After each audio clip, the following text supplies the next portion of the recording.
இப்போ நாம் பார்க்க போகிற குழுமம் வந்து குரூப் ஜி குரூப் 7வது குழுமம்.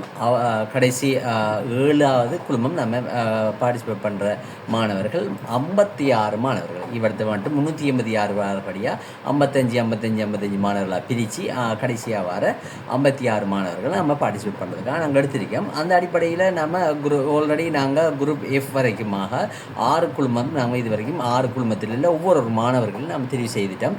S29 சைராக்காங்கிற ஒரு மாணவி, V54 வலிதுங்கிற ஒரு மாணவன், AA21 ரிதா என்கிற ஒரு மாணவி, Z67 அன்சுவா என்கிற மாணவி, BB57 ஆமினாங்கிற ஒரு மாணவி, EE47 முசம்மில்ங்கிற ஒரு மாணவன் இது வரைக்கும் செலக்ட் பண்ணப்பட்டிருக்காங்க. இப்போ ஜி குரூப்புக்கான நாம் அந்த மாணவர்கள் நாம் தெரிவு செய்கிறதுக்காக அந்த குழுமத்தில் உள்ள 56 மாணவர்கள் நாம் செலக்ட் பண்ணுவோம். இந்த 56 மாணவர்களும் யார், அதில் ஒருவர் தான் வரலாம். அந்த ஒரு மாணவர் யாருங்கிறத இப்போ பார்க்க முடியும். 56 மாணவர்களுக்கான போட்டிக்கு நம்ம போட்டியை குழுக்கள் முறைக்கு அவளை இன்க்ளூட் பண்ணியிருக்கோம். அந்த மாணவர்கள் எல்லாருமே இந்த வீடுக்குள்ளே வந்துட்டாங்க.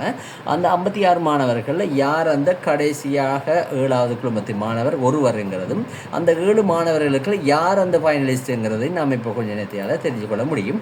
அந்த அடிப்படையில் நமக்கு இப்போ கிடைக்கப்படுற அந்த மாணவன் யார் என்கிற மாணவன் அல்லது மாணவி யாருங்கிறத பார்க்கலாம். EE68ங்கிற ஒரு கோட் நம்பர் நமக்கு கிடைச்சிருக்கு. நமக்கு தெரியாது. இந்த EE68 யாருங்கிறது எனக்கு தெரியாது. இருந்தாலும் EE68 யாருங்கிறது நம்ம பார்க்க முடியும்.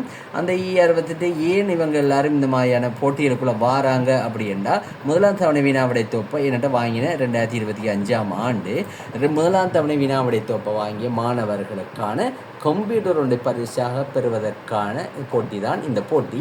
2000 ஜனவரியில் வாங்கின முதலாம் தவணை வினாவிடை தொப்பு வாங்கின மாணவர்களுக்கான கம்ப்யூட்டர் ஒன்றை பரிசாக பெறுவதற்காக 7வது குழுமத்தில் ஒரு மாணவரை தெரிவு செஞ்சிருக்கோம். அந்த மாணவர்கள் திருப்பூர்க்க பார்த்துட்டு வரும். EE68ங்கிற ஒரு மாணவர்.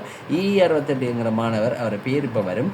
EE68 யாருன்னா மிஸ்ஸஸ் யோகராஜ் என்கிற ஒரு தமிழ் சகோதரி ஒருவர் தான் இதுக்குள்ள வந்திருக்காங்க.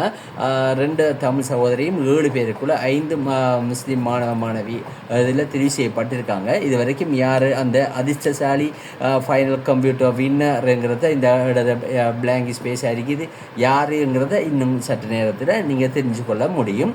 அந்த 7 அதிர்ஷ்டசாலி மாணவர்கள் இது வரைக்கும் யார் அந்த அதிர்ஷ்டசாலி மாணவிங்கிறத இன்னும் கொஞ்சம் நேரத்தையாக தெரிஞ்சு கொள்ள முடியும்.